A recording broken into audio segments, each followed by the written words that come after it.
Hi, I'm Tor. I'm here with Christer. Today we're going to talk about maintenance assessments.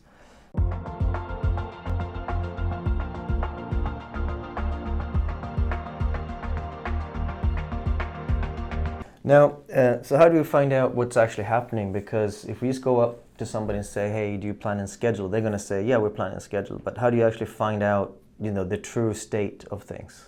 Yeah, of course, the people say they plan and schedule, and nothing in this is new.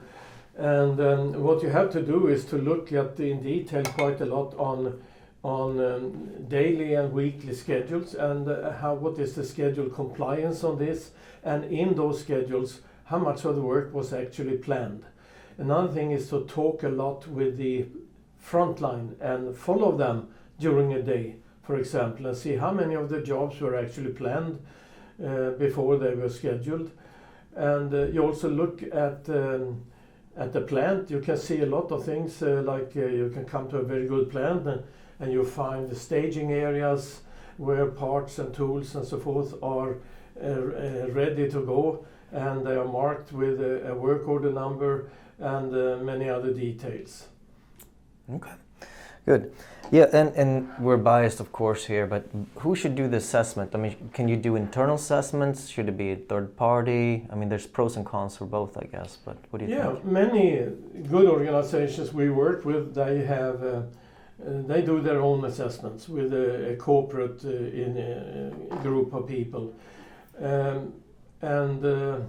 I think, of course, I'm biased here, but I think it's the best that an outsider will do it. Someone who is objective, someone who is not selling a computer system, someone who's not selling engineering services, but is very objective and will speak their mind, and as I said, very objective. We can also teach people, of course, how to do this, and many companies in the world have done that. They have taken our model, and then we have trained their people to do their own assessments. And that has been very successful in many cases.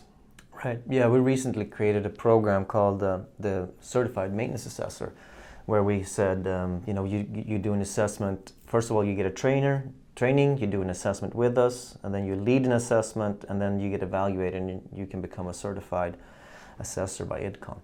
Anyways, this was a little bit about assessments. Anything else you want to add, Christer, before we end it? No, I think that's it. But the many initiatives, improvement initiatives in this field, do not deliver the results they can, because you can get some quite fantastic results. And one of the major reasons for that is new management starting new programs instead of following what is in place in the plants. And they keep on changing, so you start a new initiative every second, third year, but you never complete it before you start a new one. And therefore you kind of stagnate, you never get any improvements, you just do new programs the whole time.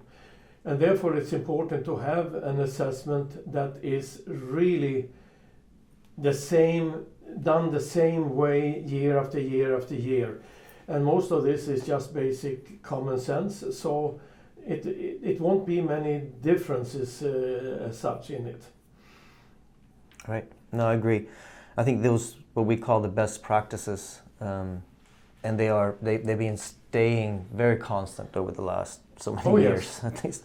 Actually, they have been the same since in the last 2,000 years. Yeah. If you Google how to maintain the aqueducts in Rome, you will see that the book then written says that you need to inspect, you need to plan, you need to schedule, and so forth and so forth. What has changed is, of course, technology, which is really improving a lot and becoming more and more affordable.